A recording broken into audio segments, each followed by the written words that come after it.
भगवान पर। अच्छा, राम जी के पहले किसका अवतार हुआ है, जल्दी बोलो? भगवान परशुराम का। बोलो, हुआ है कि नहीं हुआ है? भगवान का अवतार। भगवान राम कितना आदर दे रहे हैं, कितना विश्वास रखते हैं कि मेरे विवाह में, मेरे विवाह की मर्यादा की रक्षा करने के लिए मेरा भगवान परशुराम आएगा और सीताराम के विवाह की मर्यादा सुरक्षित रहेगी। भगवान को भगवान पर भरोसा है, बोलो है कि नहीं? लेकिन आजकल लोगों ने भगवान को भी जाति में बांट लिया है। बोलो, बांट लिया कि नहीं? बोले ये इनके भगवान हैं, ये इनके भगवान हैं, ये इनके भगवान हैं, ये इनके भगवान हैं। भगवान सबके हैं, बोलो है कि नहीं? जब भी भगवान की शोभा यात्रा निकले तो ये भाव नहीं रखना चाहिए एक विशेष जाति के लोग निकाल रहे हैं, हमें क्या नहीं। नहीं, सभी को सम्मिलित होना चाहिए, सभी को सहभागिता दर्ज करानी चाहिए और सद्भाव बना के रखना चाहिए। भगवान में कोई भेद नहीं होता है। और जो लोग व्याख्या करते हैं कि परशुराम जी ने राम जी का विरोध किया है, मैं खंडन करता हूं। जो लोग कहते हैं कि भगवान परशुराम ने आकर के प्रभु राम का विरोध किया है, विवाह का विरोध किया है, राम का विरोध किया है, गलत। मैं खंडन करता हूं और आज मैं संक्षिप्त व्याख्या से आपको संतुष्ट भी करूंगा कि परशुराम जी महाराज संतुलन बनाने के लिए आए थे, संतुलन बिगाड़ने नहीं आए थे। मिथिला में संतुलन बनाने के लिए आए थे। रामायण को पढ़ो, सकारात्मक भाव लेकर के पढ़ना चाहिए, नकारात्मक भाव लेकर नहीं पढ़ना चाहिए। इसका मतलब है कि तुमने गुरुमुखी परंपरा में ग्रंथ को नहीं पढ़ा है, मनमुखी परंपरा में पढ़ा है, इसलिए मनमुखी व्याख्याएं कर रहे हो। गुरुमुखी परंपरा से पढ़े होते तो व्याख्या सुंदर होती और उसमें समन्वय भरा होता। आइए मैं संक्षिप्त व्याख्यान में अपनी बात को रखूं कि तलवारें निकल गई राजाओं को, क्योंकि धनुष टूट गया। जनकपुर वासी तो प्रसन्न हो गए, वो तो आरती उतार रहे थे जनकपुर वासी कि चलो अब कंफर्म हो गया, मेरी मैथिली का, मेरी जानकी मैया का विवाह अब हो जाएगा, क्योंकि धनुष टूट गया, वो प्रमाण है। लेकिन राजाओं ने कहा कि हम विवाह नहीं होने देंगे राम के साथ सीता का। लेहु छुड़ाई सिए कहीं कोई, उधर बांधो बालक दोई। बोलो, स्पष्ट चुनौती है कि नहीं? सीता को छीन लो और इन दोनों राजकुमारों को बांध के डाल दो। अरे मूर्खो, तुम धनुष का कुछ बिगाड़ नहीं पाए। जिसने धनुष तोड़ा है, तुम्हारी बुद्धि पर पत्थर पड़ गया है, तुम क्या बांध पाओगे? तुम्हारी बाजुओं में ताकत है कि उनको बांधा जाए? जब धनुष नहीं छू पाए, तुम धनुष को हिला नहीं पाए हो, आज चैलेंज दे रहे हो। लेकिन ये मूर्खता की पराकाष्ठा का परिभाषण है, याद रखना। क्या कह रहे हैं वो राजा दुष्ट? ले छुड़ाए सिए कहीं कोई, उधर बांधूं बालक दोई। और जनक जी जैसे ही आगे बढ़े, उन दुष्ट राजाओं ने कहा, रोक जनक, तेरे पास जितनी ताकत हो, जुर्रत हो, अपनी सेना को बुला लो। जो विदेह कछु करें सहाई, और जीतों समर सहित दो भाई। जनक को भी चैलेंज है, यदि तुम बीच में आकर के किसी भी प्रकार की सहायता करोगे इन राजकुमारों की और अपनी बेटी की अस्मिता बचाने के लिए आगे बढ़ोगे, तो हम तुम्हें भी मिट्टी में मिला देंगे। लक्ष्मण जी ने कहा, भैया ओवर लैंग्वेज हो रही है, बर्दाश्त से बाहर है, आप कहो तो मैं। भगवान ने कहा, तुम चुप रहो, तुम्हें कुछ नहीं बोलना है। कहे, जब ये प्रहारी कर देंगे और आपके हाथ पैर बांधना शुरू कर देंगे और जानकी मैया को ले जाने की बात करेंगे, तभी आप कहोगे, तभी कहोगे। भगवान ने कहा, लक्ष्मण तुम अभी महिमा नहीं जानते हो, मर्म नहीं जानते हो। इस मर्म को केवल केवल सिर्फ अगर जानते हैं तो 3 लोग जानते हैं, चौथा कोई नहीं जानता है। तुम नहीं जानते हो, और स्पष्ट भी है, लक्ष्मण हूं यह मर्म न जाना। जहां जहां कोई मर्म हुआ है और उस मर्म में परमात्मा की लीला हुई है तो लक्ष्मण जी नहीं समझ पाए, लक्ष्मण जी समझ नहीं पाए। अच्छा एक बात बताओ, हम तुमसे पूछ रहे हैं, लक्ष्मण भी जो राम जी के साथ जन्मे हैं और प्रभु श्री राम के साथ रहते हैं और अभी भी हर मंदिर में राम के साथ खड़े हैं लक्ष्मण जी, कितनी बड़ी महिमा है लक्ष्मण की, लेकिन वो मर्म को नहीं समझ पाए। और आजकल के लोग मर्म बताने लगते हैं, क्यों? और परमात्मा बनने की कोशिश करने लगते हैं कि हम परमात्मा हैं, देखो हमने ये बता दिया, ये बता दिया, ये बता दिया, ये बता दिया। जो लक्ष्मण 24 घंटे रहते हैं, साथ में सेवा करते हैं, लक्ष्मण हूं यह मरम। लक्ष्मण जी मरम नहीं समझ पाए प्रभु राम का, परमात्मा राम का। ये मरम की बात करते हैं, शर्म आनी चाहिए। और एक बात बतावें आपको, नारद जी जैसा संत कौन हो सकता है, नारद जी जैसा ज्ञानी कौन हो सकता है, और पार्वती मैया की महिमा किसकी हो सकती है। लेकिन नारद जी ने पार्वती मैया के सामने कहा है और महाराज हिमांचल से कहा है। पढ़ो रामायण का दोहा। जिस समय हिमांचल जी ने कहा कि महाराज बेटी के दुर्भाग्य को आप सौभाग्य में बदल दो, अगर ऐसा लगता है कि ऐसा वर मिलेगा नगन अमंगल भेष, अस स्वामी यही कहा मिले परी हस्त हस रेख, अगर ये दुर्भाग्य है तो आप बहुत अच्छे महात्मा हैं, भजनानंदी साधु हैं, आप मेरी बेटी का दुर्भाग्य सौभाग्य में बदल दो। धन्य है महात्मा, महात्मा होता है। महात्मा ने कहा हम परमात्मा को चैलेंज नहीं देते, हम परमात्मा को चैलेंज नहीं देते हैं। ये बहुत बड़ी मूर्खता है कि ईश्वर को चैलेंज देना। कहे महाराज क्या कह रहे हैं आप? नारद जी ने कहा मैं ठीक कह रहा हूं। कहे मुनीस हिमवंत सुन, रामायण का दुआ है, मुनीस मानी नारद जी। कहे मुनीस हिमवंत सुन, जो विधि लिखा लार, और देव धनुज नर नाग मुनि, को न मैटन हार। बोलो भाई, कोई मैट सकता है क्या? कोई नहीं मैट सकता है। बस यदि कल्याण चाहते हो तो किसी के प्रपंच में मत पड़ो, भगवान का भजन करो, उसी से राहत मिल सकती है और दूसरा कोई उपाय नहीं। भगवान का भजन करो और भगवान की कथा सुनो और अच्छे काम करो अपने हाथों से, राहत मिल जाएगी। क्या मिल जाएगी? राहत, यानी दुर्भाग्य में कुछ छूट मिल जाएगी। जैसे सरकार के द्वारा नवंबर में खादी भंडार में छूट, अक्टूबर में खादी भंडार में छूट होती है ना, अक्टूबर में गांधी जयंती पर छूट है। बीच बीच में कुछ छूटें हो जाती हैं सरकार के द्वारा, होती हैं कि नहीं होती हैं? ऐसे ही धर्म जगत में अखिल ब्रह्मांड नायक की सरकार में भजन करने वाले और कथा सुनने वाले को छूट दे दी जाती है। बोलो अर्थ आ गया समझ में कि नहीं आ गया? कैसे छूट का एक चौपाई बतावे आपको प्रमाण के। कली करे एक पुनीत प्रतापा, मानस पुण्य होए नहीं पापा। बोलो छूटा ही है ये छूटा ही तो है कि मानस पुण्य होए नहीं पापा, मानसिक पाप नहीं लगेगा आपको, आपके पुण्यों की क्षति नहीं होगी। यदि आप मन से गलत सोच लिए हो तो मानसिक पाप नहीं लगेगा। मन से गलत सोच लिए तो बोलो ये छूटा ही है कि नहीं? नहीं तो त्रेता में, द्वापर में, सतयुग में ये छूट नहीं है, लेकिन कलयुग में ये छूट है।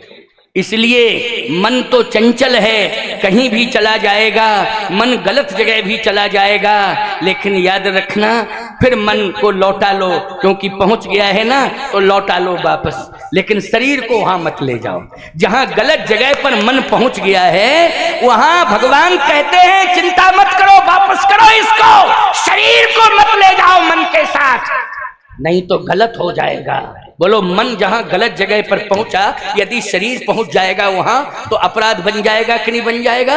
इसलिए कबीर बाबा ने एक दोहा कहा है, मन जावे तो जान दे और दृढ़ कर राख शरीर, वो उतरी धरी कमान है तो कैसे लागे तीर। धन्य है कबीर बाबा। इसलिए मन तो जाएगा ही जाएगा, लेकिन शरीर को मन के साथ मत ले जाओ, अपराध से बच जाओगे, पाप से बच जाओगे। और यदि मन के साथ शरीर को तुम ले गए तो निश्चित रूप से फंस जाओगे, फंस जाओगे, फंस। ये कलयुग के भक्तों के लिए थोड़ी छूट हो गई है, इसलिए इतना सावधानी बरतना है। सावधानी हटी और दुर्घटना घटी। बस इतना ध्यान रखना है कि मन के साथ शरीर को नहीं ले जाना है। और क्या कहना, यदि यज्ञ में आ गए तो क्या बात है, मन भी आ जावे और शरीर भी आ जावे और पूरा परिवार भी आ जावे, क्योंकि हम यज्ञ में आए हुए हैं। यहाँ तो मन क्या शरीर क्या पूरा परिवार ही होना चाहिए। लेकिन मन यदि गलत जगह पर पहुंच गया है तो वहां शरीर को नहीं ले जाना है। आप पाप से बच जाओगे। बोलो बच जाओगे पाप से कि नहीं। और भगवान भी क्षमा कर देगा, क्योंकि कलयुग के प्राणी हैं ये। इसलिए मन को वश में करने की कोशिश करो, नहीं होता है तो शरीर को मन के साथ मत ले जाना प्यारे। अपने आप मन जाएगा और लौट के आ जाएगा। आ जाएगा कि नहीं आ जाएगा। और किसी भी प्रकार का कोई अपराध भी नहीं होगा। जैसे मान लीजिए कोई व्यक्ति दूर से कह रहा है 100 का नोट इसकी जेब में है, हमारे पास आ जाए आ जाए आ जाए आ जाए आ जाए, और मन वहीं रखा है जेब में, तो आप चोर मानोगे उसको। बोलो भाई चोर मानोगे। मन उसका जेब में पहुंच गया और नोट को पकड़ लिया उसने, आप चोर कहोगे। और यदि वो शरीर को ले जा करके जेब में हाथ डाल दे तो उस समय पकड़ लोगे हाथ। बोलो पकड़ में आ जाएगा कि नहीं। अपराधी है, चोर है तू, ये क्या कर रहा था, अब खूब सफाई दो। नहीं नहीं, हम चोरी करने के लिए नहीं आए थे, हम तो तुम्हारे 100 के नोट से अपने 100 के नोट को मिला रहे थे। एक ऐसा है कि अंतर है, कितना सफाई दो, कितनी भी सफाई दो, लेकिन नहीं नहीं, ये सुनी नहीं जाएगी सफाई तुम्हारी। अपराधी माना जाएगा, चोर माना जाएगा, तुम्हारे खिलाफ दंडात्मक कार्रवाई होगी। इसलिए अपराध से बचना है तो शरीर को आपराधिक स्थल पर मत ले जाओ, पाप के स्थान पर मत ले जाओ। मन जाएगा तो लौट के आ जाएगा। अब आइए, लक्ष्मण जी से कहा कि लक्ष्मण तुम बिल्कुल मत बोलो, तुम्हें कुछ नहीं बोलना है। कहीं ये बांधने की बात कर रहे हैं, क्या बांधने की बात? कोई नहीं बांध पाया भगवान को। बांध पाया कोई नहीं बांध पाया। फिर किसने बांधा है? बोले जो राम जी के चरणों में समर्पित हो गया, जिसने शरणागति ले ली है, जो शरणापन्न हो गया है, वही भगवान को बांध पाया है। वही जो है भक्त के बंधन में परमात्मा बंध गया समर्पण से। ये तो अकड़ मकड़ रहे हैं, काय का समर्पण, ये हमें बांध ही नहीं सकते। यदि बांधना है इनको तो फिर ये समर्पित हो जाएं तो हम बंध जाएंगे, लेकिन हम बंधने वाले नहीं हैं। तुम चुप रहो, मरम नहीं जान पाओगे। लक्ष्मण दूर रहो, लक्ष्मण हूं यह मरम न जाना। अब भैया हुआ क्या? राजाओं ने कहा कि देख क्या रहे हो, तो आक्रमण करो सीधा।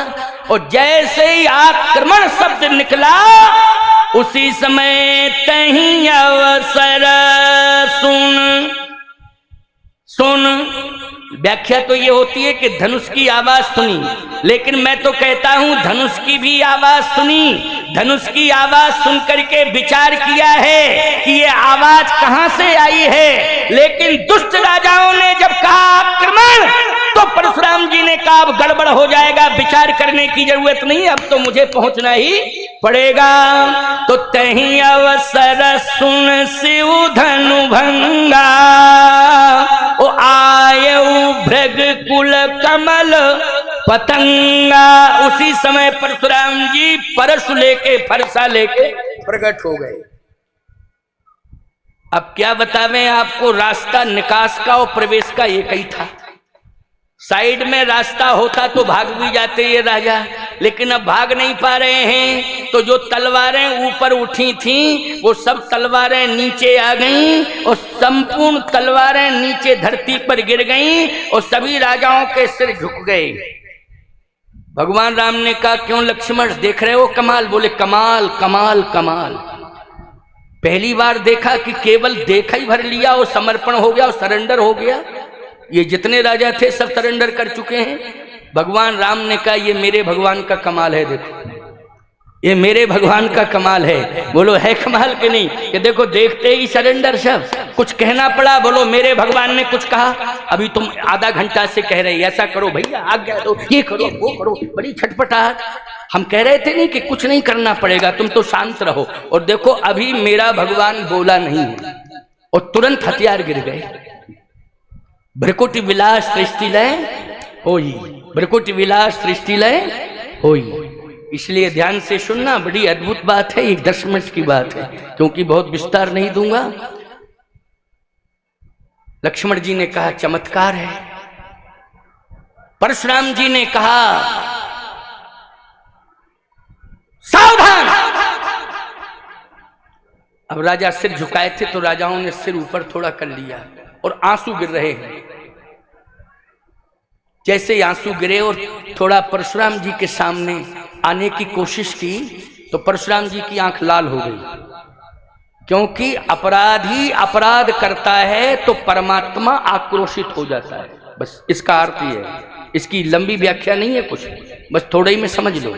अपराधी जब अपराध करता है तो परमात्मा का कोप भाजन बन जाता है। और आज ये अपराधी राजा परशुराम जी के कोप भाजन बन गए। कोई भी अपराध करेगा, अगर प्रभावशाली व्यक्ति अपने प्रभाव के दम पर अपराध करता है तो वो परमात्मा का कोप भाजन अवश्य हो जाता है। इसलिए उसे भगवान की अदालत में सजा मिलेगी मिलेगी मिलेगी। भगवान की अदालत में उसे माफ नहीं किया जाएगा। ये चेतावनी है, सुन लीजिए, ये चेतावनी है। भगवान की अदालत में निश्चित रूप से उसे सजा मिलेगी, माफ नहीं किया जाएगा, क्योंकि अपने प्रभाव के दम पर अपराध कर रहा है। उसे कोई रोक नहीं पा रहा है, क्योंकि बहुत बड़े प्रभावशाली का बेटा है। इसलिए संरक्षण उसे मिल रहा है, बहुत प्रभावशालियों का संरक्षण मिल रहा है। कोई कुछ नहीं कह पा रहा है, लेकिन इंतजार करे वो, थोड़े समय के बाद भगवान की अदालत में पेशी होगी उसकी और उसे कठोर से कठोर सजा सुनाई जाएगी। आपको मालूम होना चाहिए, गेहूं होता है ना, उससे तुम्हारा पेट भरता है, लेकिन बिना पिसाई किए गेहूं की रोटी बनती है क्या? जल्दी बोलो। गेहूं चबा ले तो ऐसे, लेकिन कहां ले जाते हो? चक्की पर। अच्छा, चक्की पर ले जाते हो तो याद रखना, गेहूं चिल्लाता नहीं है कि हमको मत पीसो, हमको मत पीसो, हमको मत। क्यों चिल्लाता है क्या? लेकिन चिल्लाता है घुन अंदर से, अरे रुको रुको रुको रुको, हमको निकलने दो, रुको रुको रुको। गेहूं के अंदर जो घुन है वो क्या चिल्लाता है, क्या कहता है? अरे रुको रुको रुको रुको रुको, अब अंदर है, हमको निकलने दो। गेहूं कहता है नहीं निकलने दूंगा। चक्की कहती है क्या आवाज है? आवाज आ रही है। गेहूं कहता आप अपना काम करो, पीस दो। क्यों? बोले ये अपराधी है, इसने अंदर रह करके मुझे खोखला किया है। बोलो भाई, अपराधी है। गेहूं कह रहा है, गेहूं कह रहा है कि ये अपराधी है, इसने मेरे अंदर घुस करके मुझे खोखला किया है। इसलिए कहावत है कि गेहूं के साथ घुन भी पिसता है। तो गेहूं कहता है ये अपराधी है, इसने अपराध किया है। क्या अपराध किया है? इसने मुझे खोखला करने का प्रयास किया है, इसलिए इसे सजा मिलनी चाहिए। इसे पीसो पीसो पीसो, मत निकलने दो। इसी प्रकार से याद रखना, जो सामाजिक अपमान कर रहे हैं, देवी देवताओं का अपमान कर रहे हैं, आतंक के पर्याय बन चुके हैं, याद रखना, मैं दावे के साथ कह रहा हूं, वो समाज के अपराधी तत्व घुन है। यदि वो धर्म को, देश को खोखला करने का प्रयास करेंगे तो परमात्मा की चक्की में अवश्य पीसे जाएंगे। उन्हें कोई माई का लाल नहीं बचा सकता है। थोड़े समय का इंतजार कर लो, परमात्मा की चक्की में तुम पीसे जाओगे, तुम्हें माफ नहीं किया जाएगा। इसलिए अपराध करना बंद करो, सताना बंद करो, देवी देवताओं की निंदा बंद करो, मठ मंदिरों में घुस करके ब्राह्मण पुजारियों को अपमानित मत करो, मंदिर की जमीन जायदाद पर गलत निगाह मत करो, मठों की संपत्ति पर गलत निगाह मत रखो। ये महात्माओं ने कैसे तपस्या से अर्जित की है, बोलो भाई, की है कि नहीं? तपस्या से। ये स्थान खाकी स्थान है, क्या तपस्या की है महापुरुषों ने, तब यहाँ ये जमीन जायदाद मठ मंदिर बोलो तैयार हुए। तपस्या के बल पर हुआ कि नहीं हुआ है? लेकिन निगाहें गलत कर रहे हो, खबरदार, अपराधी मत बनना।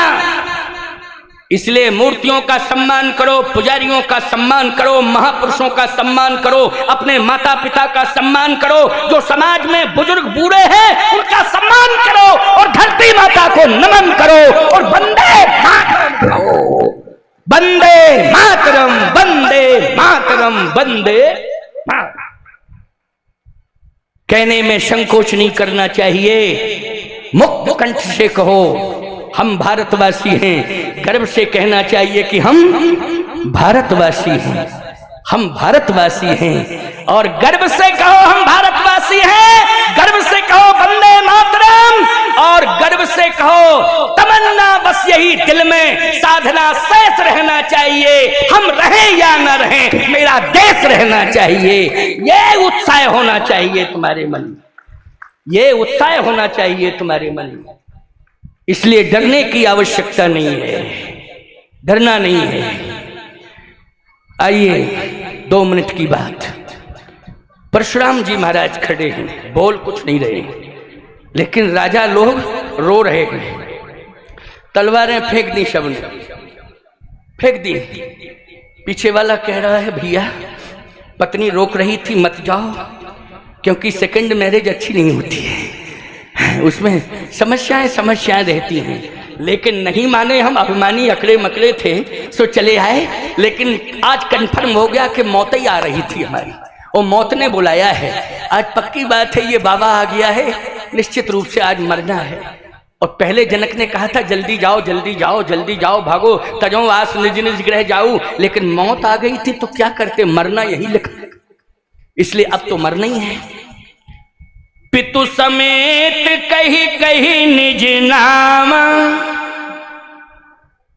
पितु समेत कही कही निज नाम, और लगे करण सब दंड प्रणाम।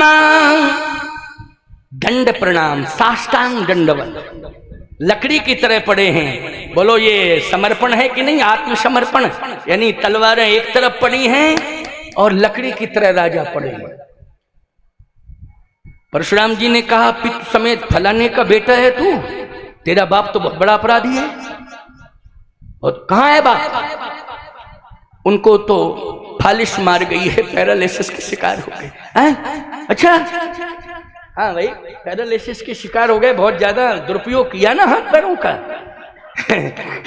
इसलिए जिंदा तो है लेकिन मुर्दे के समान है, रखे हुए हैं। बोलो भाई रखेंगे? अच्छा अच्छा अच्छा, तू आया है, साइड में खड़े हो जाओ, खड़े हो जाओ।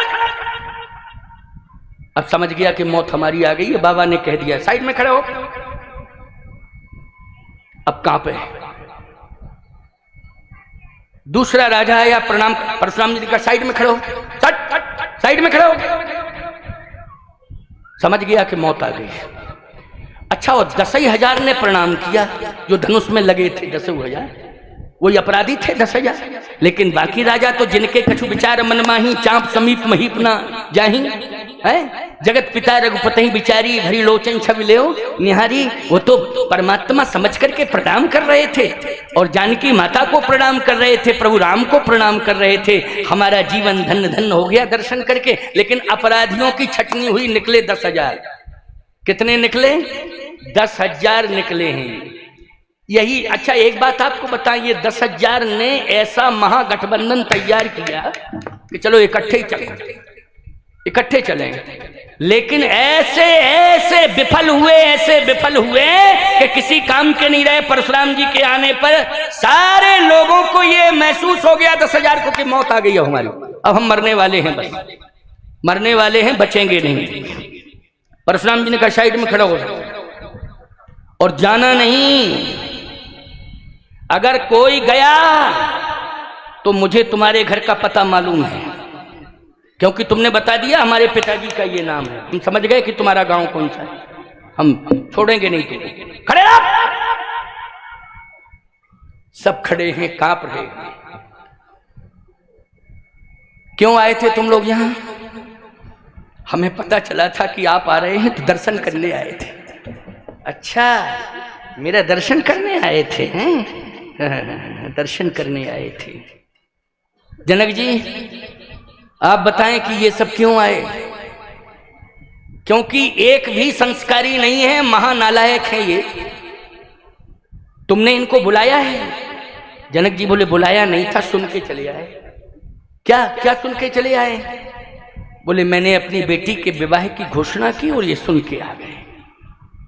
अच्छा सुन के आए। क्यों आए थे तुम लोग? अब मौन हो गए राजा। बेटी का विवाह है? हाँ महाराज। अच्छा अच्छा अच्छा, कितनी बेटियां हैं? 4।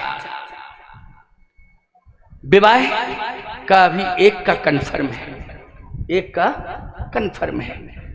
अच्छा अच्छा अच्छा अच्छा अच्छा, तैयारी तो बहुत बड़ी है। बस देख ही रहे थे, तैयारी का अवलोकन कर रहे थे, दृष्टि धनुष पर चली गई। जैसे ही धनुष को देखा 2 भागों में पड़ा, परशुराम जी को क्रोध आ गया। अतरिस बोले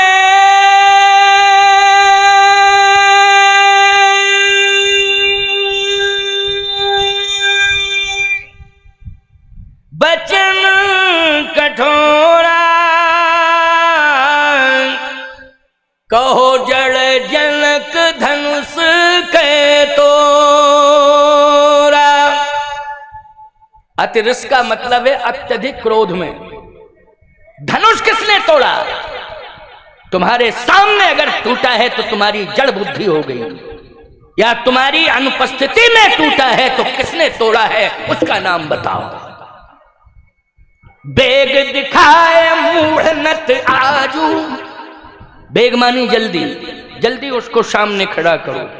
अब बोलो जनक जी महाराज अपने दामाद को कैसे खड़ा करेंगे, सोचो जरा। एक बात आपको बतावें, बेटे से ज्यादा प्यारा होता है दामाद? होता है कि नहीं होता है? बोलो, बेटे से ज्यादा प्यारा दामाद होता है। और दामाद खड़ा है, कैसे कह दें, सामने कैसे कर दें? राजा लोग आपस में कहने लगे प्राण बच गए, क्योंकि हम लोगों ने नहीं तोड़ा तो प्राण ही बच गए। वो अच्छा नहीं हुआ जो टूटा नहीं हम लोगों से। हम लोग बहुत बड़ी मूर्खता करने जा रहे थे, यानी अपनी जिंदगी को दांव पे लगा रहे थे, लेकिन बहुत ही अच्छा हुआ नहीं टूटा। ये पता थोड़ी था कि परशुराम जी महाराज आ जाएंगे, और आ गए हैं तो जिसने तोड़ा वो हिसाब किताब देगा। क्यों तोड़ा, कैसे तोड़ा? जनक जी महाराज खड़े हैं। कहा जनक, जिसने धनुष तोड़ा है मैं उसे छोड़ूंगा नहीं, वो मेरी दृष्टि में अपराधी है, मैं उसे सजा दूंगा, और इतनी बड़ी सजा दे सकता हूं कि मृत्यु दंड। बहुत बड़ी बात है। सुप्रीम कोर्ट का जज अगर मृत्यु दंड की सजा सुना दे तो गुंजाइश केवल राष्ट्रपति के पास है। बोलो है कि नहीं? राष्ट्रपति के पास, बोलो है कि नहीं? केवल राष्ट्रपति माफ कर सकता है तो कर सकता है। लेकिन याद रखना, परशुराम जी महाराज का इतना बड़ा अस्तित्व है कि इसमें तो हमारे यहाँ, हम आपको सही बतावें, हमारे यहाँ तो राष्ट्रपति की भूमिका में माता जानकी हैं। क्यों भैया? जानकी है, बोलो हैं जानकी कि नहीं? और इस समय भारत में राष्ट्रपति कौन है?